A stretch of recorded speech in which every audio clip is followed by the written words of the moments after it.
अस्सलाम वालेकुम दोस्तों। ईद उल अज़हा आने वाली है अभी कुछ दिनों में, और इस वीडियो का यही मकसद था कि बताना कि ईद उल अज़हा के पीछे क्या स्टोरी है, कहाँ से ये सिलसिला शुरू हुआ। सिर्फ ईद उल अज़हा पे गोश्त खाना, शीर खोरमा बनाना ये इसके फ़राइज़ नहीं हैं। असल में ईद उल अज़हा का मकसद क्या है और इसके बेनिफिट्स क्या हैं और इसके समाज पर क्या असर पड़ता है और समाज में क्या इससे बदलाव आते हैं, इस वीडियो का यही मकसद है बताना। तो चलिए हम इस वीडियो को शुरू करते हैं। तो चलिए सबसे पहले चलते हैं उस तारीखी वाक़ये की तरफ जहाँ ये सब का शुरुआत हुआ। ईद उल अज़हा की पूरी कहानी जुड़ी है प्रॉफिट इब्राहीम अलैहिस्सलाम और उनके प्यारे बेटे प्रॉफिट इस्माइल अलैहिस्सलाम से। तो प्रॉफिट इब्राहीम अलैहिस्सलाम को अल्लाह ताला ने बहुत बड़ी उम्र में बेटा दिया, यानी कि उनके बुज़ुर्गी पे आके उनको एक बेटा अता किया, उनकी इबादत और परहेज़गारी से खुश होकर। इसलिए उन्हें अपने बेटे से बेहद मोहब्बत थी।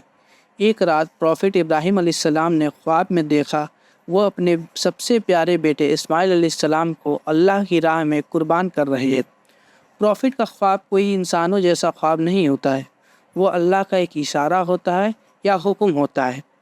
तो दोस्तों, जब हज़रत इब्राहीम अलैहिस्सलाम अपने बेटे इस हज़रत इस्माइल अलैहिस्सलाम को लेकर कुर्बानी के लिए मीना की तरफ जा रहे थे, तो रास्ते में एक बहुत बड़ा वाक़या पेश आया जिसका ज़िक्र हदीस और तशरीफ़ की किताबों में मिलता है।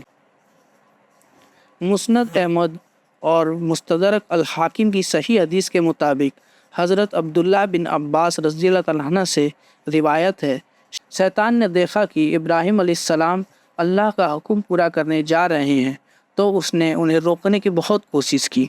जो उसने पहली जगह रोकने की कोशिश की उस जगह का नाम है ज़मरा अल अक़बा। जब हज़रत इब्राहीम अलैहिस्सलाम ज़मरा अल अक़बा सबसे पहले मकाम पर पहुँचे तो शैतान उनके सामने आ खड़ा हो गया ताकि उनका इरादा बदल सके। उसने हज़रत इब्राहीम अलैहिस्सलाम से कहा, आप अपने इतने प्यारे बेटे को क्यों ज़िबा करने जा रहे हैं? ये तो सिर्फ़ एक ख्वाब ही था। हज़रत जिब्राइल अलैहिस्सलाम जो कि एक फ़रिश्ते हैं, उन्होंने हज़रत इब्राहीम अलैहिस्सलाम से आके फ़रमाया, इस पर कंकरियाँ मारिए, यह अल्लाह का हुक्म है। हज़रत इब्राहीम अलैहिस्सलाम ने शैतान को 7 कंकरियाँ मारी, जिससे शैतान ज़मीन में धंस गया। और उसके बाद से जब वो थोड़ा सा और आगे बढ़े दूसरी जगह, जब इब्राहीम अलैहिस्सलाम ज़मरा अल वस्ता के पास पहुँचे तो फिर शैतान उनके सामने आ खड़ा हुआ। फिर उसने वही बात कही कि आप अपने इतने प्यारे बेटे को क्यों कुर्बान करने जा रहे हैं? ये तो महज़ एक ख्वाब ही था। हज़रत इब्राहीम अलैहिस्सलाम ने फिर से वैसे ही 7 कंकड़ियाँ उठाईं और उसको मारी। वो फिर ज़मीन में धंस गया। फिर थोड़ा आगे बढ़े, जब हज़रत इब्राहीम अलैहिस्सलाम अपने बेटे के साथ ज़मरा अल सुगरा पे पहुँचे, जब वो तीसरा मकाम पर पहुँचे तो शैतान ने आखिरी कोशिश की और सामने आके फिर उनको भटकाने की कोशिश की। हज़रत इब्राहीम अलैहिस्सलाम ने फिर 7 कंकड़ियाँ मारी और उसे ज़लील व रुसवा करके वहाँ से भगा दिया। हदीस में आता है कि हज़रत अब्दुल्ला बिन अब्बास रज़ियल्लाहु तआला अन्हु फरमाते हैं, तुम हज के दौरान शैतानी को कंकरियाँ मारते हो और अपने बाप इब्राहीम अलैहिस्सलाम की सुन्नत की पैरवी करते हो। कुरान करीम की सूरत अस-सफ़्फ़ात आयत नंबर 102 और 103 में अल्लाह ताला इस पूरे वाक़ये की तस्दीक करते हुए फरमाता है, फिर जब वो उनके साथ दाऊद धूप की उम्र को पहुँच गया तो इब्राहीम ने कहा, ऐ मेरे बेटे, मैं ख्वाब में देखता हूँ कि मैं तुझे ज़बह कर रहा हूँ, अब तू देख तेरी क्या राय है।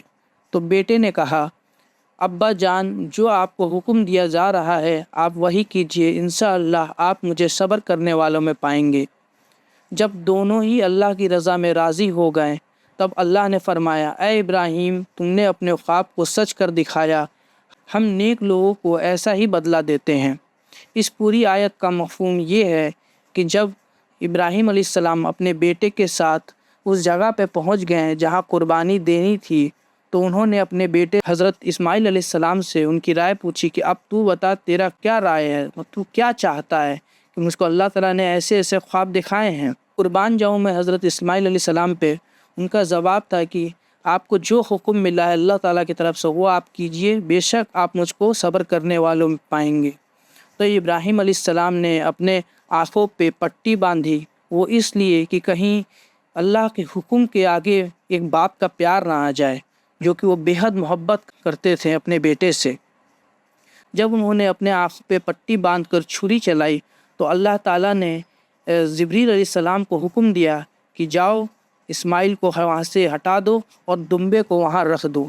जब आपने छुरी फेरा गले पे तो एक में की आवाज़ आई। आपने अपना पट्टी हटाया तो इस्माइल अलैहिस्सलाम बगल में खड़े थे और एक दुम्बा ज़बह हुआ था। उसी पे अल्लाह ताला ने कहा कि ए इब्राहिम, तुमने अपने ख्वाब को सच कर दिखाया और हम नेक लोगों को ऐसे ही बदला देते हैं। तो वहाँ पे इस्माइल अलैहिस्सलाम की जगह पे एक दुम्बा ज़बह हुआ। इसीलिए बकरीद को यानी कि ईद उल अधा को हम लोग इब्राहिम अलैहिस्सलाम की सुन्नत भी कहते हैं। चलिए अब आगे बढ़ते हैं दूसरे टॉपिक पे। अब आते हैं सबसे इम्पोर्टेंट टॉपिक पर, जिसमें लोग ज़्यादातर कन्फ्यूज़ हो जाते हैं कि कुर्बानी किस पर वाजिब है, यानी मैंडेटरी, उसको करवाना ही करवाना है। तो इसकी कुछ कंडीशंस हैं जिस पे हम आज बात करेंगे। पहला पॉइंट ये है कि मुसलमान और साने होना चाहिए। इसका मतलब वो इंसान मुसलमान होना चाहिए और मेंटली स्टेबल होना चाहिए। दूसरा पॉइंट है वो एडल्ट होना चाहिए, यानी बालिग होना चाहिए। वो उम्र का हिस्सा जहाँ इस्लाम लॉ अप्लाई होता है, यानी ज़हनी तौर पे मजबूत, सोचने समझने की खुश क्षमता रखने वाला। और जो तीसरा पॉइंट है वो है मुकीम, यानी वो अपने घर पर हो, यानी मुसाफिर ना हो। कुछ स्कॉलर्स के मुताबिक मुसाफिर पर वाजिब नहीं होती, पर वो चाहें तो करवा सकते हैं। जो चौथा पॉइंट है वो सबसे इम्पोर्टेंट है, वो साहिब निसाब होना चाहिए। तो यहाँ पे जानते हैं निसाब का क्या मतलब है। अगर ईद के उन 3 दिनों में 10, 11, 12 दुल्हिज्जा किसी के पास अपनी बेसिक ज़रूरत फूड, क्लॉथ, शेल्टर या चलते हुए डिबेट्स, यानी कि कर्ज़े, जो कर्ज़ इंसान कर्ज़ में डूबा रहता है, वो सब निकाल कर अगर 52 तोला सिल्वर यानी चांदी या उसकी मार्केट वैल्यू के बराबर कैश, सोना, बिजनेस या ज़रूरत से ज़्यादा एसेट्स हो, तो उस शख्स पर कुर्बानी वाजिब हो जाती है। और एक बात और आप ध्यान रखिए, जैसे ज़कात के लिए माल पर 1 साल गुजरना लाजिम हो जाता है, बट ऐसा कुर्बानी में नहीं है। कुर्बानी पर साल गुजरना नहीं जायज़ होता है। अगर ईद के दिनों में भी आपके पास इतना माल है तो आप पर कुर्बानी वाजिब हो जाती है। और कुछ पॉइंट्स है जो कि इसके साथ ही हमें जानवरों की एज का भी ख्याल रखना होता है। जैसे अगर छोटा जानवर आप कर रहे हैं, गोट, सीप या दुम्बा वगैरह, तो एटलीस्ट 1 साल होना चाहिए उसका, मतलब 1 साल का होना चाहिए या उससे ज़्यादा का होना चाहिए। और जैसे आप बड़े जानवर में करते हैं, काऊ, बफेलो, ये सब, तो इसमें एटलीस्ट 2 साल का गुजरना ज़रूरी होना चाहिए, यानी वो 2 साल का हो जानवर या उससे ऊपर हो। अगर आप कैमल यानी ऊँट कर रहे हैं तो उसमें एटलीस्ट आपको 5 साल का गुजरना होना चाहिए, यानी कि 5 साल के ऊपर का होना चाहिए वो जानवर। और याद रखिए, जानवर जो है वो अंधा नहीं होना चाहिए, लूला नहीं होना चाहिए या बीमार नहीं होना चाहिए। एक हेल्थी, तंदुरुस्त एनिमल होना चाहिए कुर्बानी के लिए। आप सोच रहे होंगे कि इस पूरे प्रोसेस से हमारी लाइफ या सोसाइटी का क्या फ़ायदा होता है, क्योंकि मैंने शुरुआत में ही कहा था कि इसके क्या फ़ायदे हैं हमारे इकोनॉमिक्स पे या हमारे समाज में, उसको भी मैं बताऊंगा। तो ये वो फेज़ है। तो इस फेज़ पे हम बात करते हुए आगे बढ़ते हैं। इसको हमने 3 कैटेगरी में बांटा है समझने के लिए: spiritually, socially and economic benefits.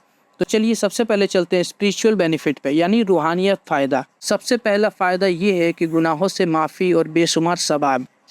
Quran करीम में अल्लाह ताला फरमाता है कि अल्लाह तक उनका ना गोश्त पहुँचता है ना ही खून पहुँचता है। अगर कुछ पहुँचता है तो वो है तकवा और तुम्हारा, यानी तुम्हारा ईमान और नीयत पहुँचती है अल्लाह तक। मोहम्मद सल्लल्लाहु अलैहि वसल्लम ने फरमाया, कुर्बानी के जानवर के जिस्म पर जितने बाल होते हैं, हर एक बाल के बदले नेकी मिलती है। ये हमारे अंदर का लालच और दुनिया की मोहब्बत को ख़त्म करता है। तो चलिए दूसरे पॉइंट की हम बात करते हैं, जो है सोशल बेनिफिट। इस्लाम ने कुर्बानी के गोश्त को डिवाइड करने का एक बेहतरीन तरीका बताया है। इसके 3 बराबर हिस्से किए जाते हैं। एक हिस्सा आपके अपने घर वालों के लिए होता है, एक हिस्सा आपके रिलेटिव्स और नेबर्स के लिए होता है, जो आपके अगल बगल पड़ोसी रहते हैं या आपके रिलेटिव्स रहते हैं, उन तक गोश्त पहुंचाइए। और एक हिस्सा गरीबों और मोहताजों के लिए होता है।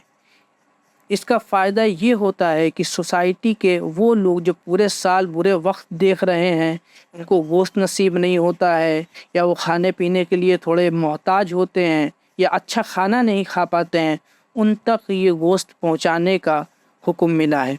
तीसरा जो पॉइंट है बहुत इम्पोर्टेंट पॉइंट है, यानी कि इकोनॉमिक बेनिफिट।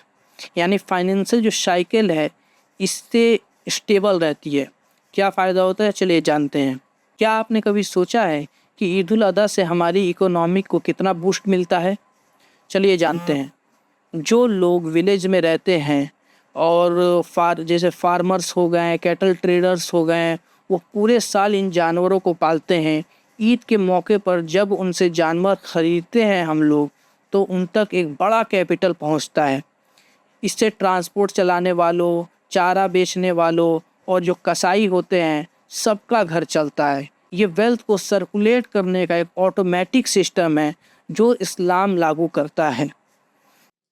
تو دوستو، عید الاضحیٰ صرف ایک فیسٹیول یا چھٹی منانے کا دن نہیں ہے، یہ بہت بڑا سبق ہے سیلف لیسنس کا اور انسانیت کی خدمت کا۔ امید ہے اس ویڈیو کے مادھیم سے آج آپ کو قربانی کی رولز ریگولیشن کس پہ واجب ہے نہیں ہیں اور اس کے کیا فائدے ہیں اور قربانی کی ہسٹری آپ تک پہنچی ہوگی اور آپ کو سمجھ میں آیا ہوگا۔ تو اگر سمجھ میں آیا تو اس ویڈیو کو اپنے فیملی ممبرس کے ساتھ شیئر کریے گا، اور میری طرف سے ایڈوانس میں آپ کو عید الاضحیٰ کی بہت بہت مبارکباد، آپ کو اور آپ کے فیملی کو بھی۔ تو چلیے ٹیک کیئر، اللہ حافظ۔